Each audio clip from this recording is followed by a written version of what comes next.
ابو هريره رضی اللہ تعالی عنہ فرمائی سئل رسول اللہ صلی اللہ علیہ وسلم ای العمل افضل. دا حضور علیہ الصلوۃ والسلام مبارک نے تپوسو شو دا اللہ پیغمبر کم عمل افضل دی. حضور علیہ الصلوۃ والسلام مبارک تو فرمائے ایمان باللہ ورسولہ، پا اللہ باندې ایمان راوړل، دا الله په پیغمبر باندې ایمان راوړل، دا د ټولو عملونو نه افضل عمل دی، ځکه ایمان دا غو بنیاد دی. نو ایمانیات لاول زده کول د ټولو نه افضل دی. فرمایي قیله ثم ماذا، بیا تپوسو شو چې د دین بعد کوم افضل دی. وی حضور علیہ الصلوۃ والسلام مبارک فرمائے الجہاد فی سبیل اللہ، دا اللہ رب العالمین پر لار کی جہاد کول چې دا اللہ پاک دین تا غلبہ میلاو شي، دا سی کوشش و قربانی کول. بیا دا حضور علیہ الصلوۃ والسلام مبارک نے تپوسو شو ثم ماذا، بیا ورپس کم یو عمل افضل دی. حضور علیہ الصلوۃ والسلام مبارک فرمائے حج مبرور، دا سی حج کول چې هغه مقبول او منظور عند الله، دا د ټولو اعمالو نه افضل دی. نو ګوره ایمان د ټولو نه افضل عمل دی، ورپسې جهاد فی سبیل الله افضل دی، ورپسې مقبول حج کول دا افضل عمل دی. دومره لوی حیثیت لري. د دې وجې نه ابو هريره رضی الله تعالی عنہ فرمایي جو حضور علیہ الصلوۃ والسلام مبارک فرمائی دی من حج للہ، سوک چې دا اللہ رب العالمین دا رضا دا پارا حج ہوکی، او فرمائی فلم یرفس ولم یفسق، دا گفتار اغا دا بیدینے و دا نافرمانے نئی، دا کردار و عمل اغم دا بیدینے و دا نافرمانے نئی.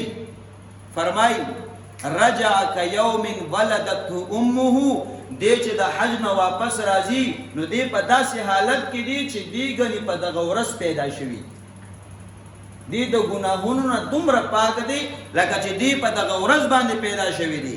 دی الله رب العالمین د حج مبرور چې د پکې د خپل کردار د اعمالو د خپل وینا خیال ساتلی چې چرته د نافرمانه وینا او د نافرمانه عمل رانه اونشي، دا سے حج دا اللہ رب العالمین دا رضا دا پارا ادا کو، دی دو گناہ نا دا سے پاک تی لکا چی دی پا دا ساتھ پیدا شوی دی.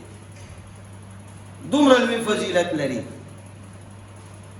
او ابو هريره رضی اللہ تعالی عنہ فرمائی چی حضور علیہ الصلوۃ والسلام مبارک دام فرمائی دی چی کم سارے حج مبرور کی، نو فرمائی لیس له جزاء الا الجنہ، لیس له ثواب الا الجنہ، دا حج مبرور دا دی بدلہ صدا، دا اللہ پیغمبر فرمائی صرف او صرف جنت تے، دا دی ثواب صرف او صرف جنت تے. چاچے حج مبرور کو، چاچے مقبول حج کو، دمرا زیاد فضیلت لری. اس حج مبرور سے تویلی کی گی، حج مبرور و حج مقبول. بزرگان دین علماء ذکر کی فرمائی چې حج مبرور اغا حج تویلی کیگی چې کم سڑے حج دا بیت اللہ شریف او کی او دی واپس پل علاقے ترال او دا زندگی نقشہ بدل شوا، دی دا صوم و صلاة پابند او گرزے، دا خپل ظاہر او دا باطن دا شریعت پا سانچہ کے ورواچو، دا چې ته ګورې په شریعت باندې برابر وګرځېده نو ته پوه شه چې دا کوم حج د کړی دا حج مقبول حج دی، دا حج دا مبرور حج دی.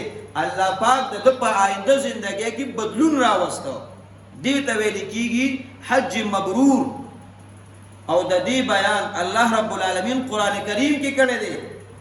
الله پاک فرمای الحج اشهر معلومات، اللہ فرمائی حج دا خو معلومی میاشتی دی، نا دا شوال میاش، دا ذوالقعدہ میاش، او ابتدائی حصہ دا ذوالحجہ دا دا حج میاشتی دی. فرمائی فمن فرض فیہن الحج، سوک چھ پا دق میاش کے پا دق ورزو کے حج فرض کی پزان ارادو کی مسمم چیزا حج دا بیت اللہ شریف کو، نو فرمائی فلا رفسا ولا فسوق ولا جدال فی الحج، دی به د خپل ژبې استعمال هم سم کی، دی به خپل عمل هم سم کی. که د ژبې د انسان کردار او گفتار چې کوم د بېدینۍ دی د هغې نه به هم ځان ساتي، یا د انسان هغه کردار او گفتار چې د ده د احرام د وجې په ده باندې منع شوی دی دی به د هغې نه منع شي. یو مستقلا ممنوعات دي چې شریعت مستقل منع ګرځولي، که ته په حالت احرام کېږي او که نه ته به ترې ځان ساتې، د هغې نه منع دی، که هغه کردار دی که هغه گفتار دی.